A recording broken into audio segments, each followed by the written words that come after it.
สบายดีมื้อนี้ผมก็ข้าพเจ้าคนหัวใจลอลอ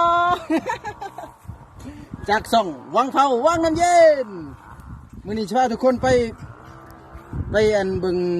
วิธีการขุดมันเนาะขุดมันต้นกลขายพี่น้องราคาแพงใดโลหนึ่ง1,200กีบ อุปกรณ์มีอยู่หนึ่งจกสองงัดหัวมันตามมาต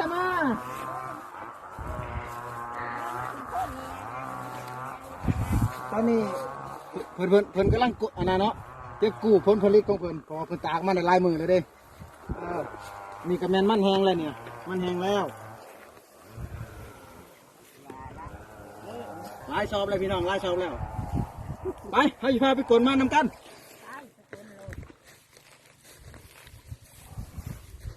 ลูกอันบัญชีมันกินโค่นเลิกมันยังกิน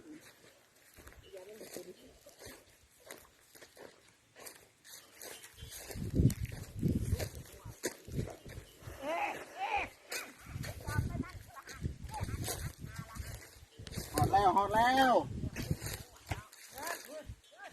มาเบิ่งกันพี่น้องเอามาเบิ่งมาเงานี่มันสิมีจะหัวแล้วหัวมันจะใหญ่ขนาดใดเขาสังเกตเบิ่งมันยาวเหิบเนาะมันยาวเหิบนี่เห็นไหมแบบนี้มันต้องหัวใหญ่แบบนี้มันต้องหัวใหญ่วิธีการกดมันง่ายๆพี่น้องเนาะเอาตัวนี้นี่เอาเล็กงัดนี่สอดเข้าไปนี่สอดเข้าไปเด้อสอดเข้าไปนี่ซบกึกเข้าไปนี่มันบุขึ้นกระเบื้องน้ำกันนี่แหละขึ้นหรือบุขึ้นเบื้องน้ำกันกินเลยดิเอาอันนี้จะกินละเฮ้ยมันขึ้นมาขึ้นมาแล้วนี่ตัวนี้บริใส่ปุ๋ยเลยพี่น้องบริมันรุดออกสองหัวนี่มันนับเบอร์นำกันเด้อตัวนี้ก็นับ1 2 3 4 5 6หัวต่อเงาแล้วคอยสีน้ำเอาตัวที่มันหล่นมาเมื่อกี้นี่เนาะ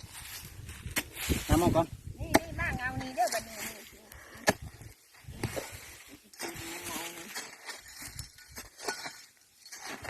เห็นวะอยู่ใช้มันหล่นอยู่ใช้นี่นะคือบ่เห็นอันเด้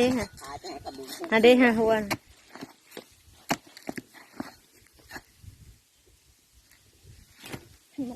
นี่อุ้ยมันหล่นหลายหัวเลยพี่น้อง1 2 3นี่หล่น3 4 5รวมกันบัดนี้บวกเขานี่จะคู่ว่าเงานะมันระบาดหมดแล้วไปเงาไม้มาดิเอาตัวไหนนี่เอาตัวนี้ด้วย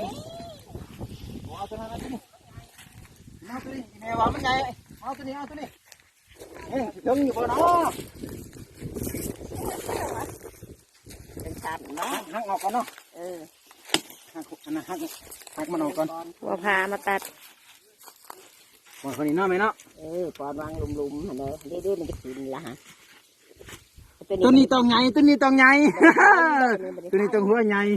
แล้วหลายหัวเพิ่มมาลุ้นน้ำกันมันจะกินแล้วจะถือรุ่นอีกครั้งกินแล้วหักหัวคุณหักลายหัวเฮ้ยมันหักโอ้มันเน่าพี่เนาะเพราะว่าช่วงฝนเมื่อกี้นี่ฝนมันตกเนาะมันเน่าร้ายโอ้มันเน่าร้ายเลยเบิ่งนับเบิ่งก็เด้อเฮ้ยนับอันนี้ก็เป็นหัว1 2 3 4 5 6 7 8 9 10เอาหลาย10วันละเงาเอาให้เบิ่งโตที่เป็นปลาแล้วเนาะ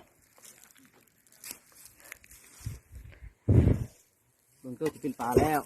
ยังไม่ทันในกลนเด้อตัวนี้เด้อยังไม่ทันในกลนเด้อเบิ่งโตที่เพิ่นกลนแล้วเนาะเบิ่งโตที่เพิ่นกลนแล้วตัวนั้นแม่นเพิ่นกลนแล้ว แล้วก็พร้อมเด้อเพิ่นสิใส่กระสอบมื้อแรงเพิ่นสิไปขายเพิ่นว่ามื้อแรงนี่เพิ่นอันจะบ้าอยู่เงินอยู่ประมาณเกือบล้านกีบประมาณนั้นแหละเอามาวันนี้ถือว่าวิดีโอเฮาสิสุดลงแล้วเนาะว่าติดตามตอนต่อไปอาจจะมีวิดีโอใหม่เกิดขึ้นมาอีกอย่าลืมกดติดตามด้วยพี่น้องเด้อกดกระดิ่งน้ำพร้อม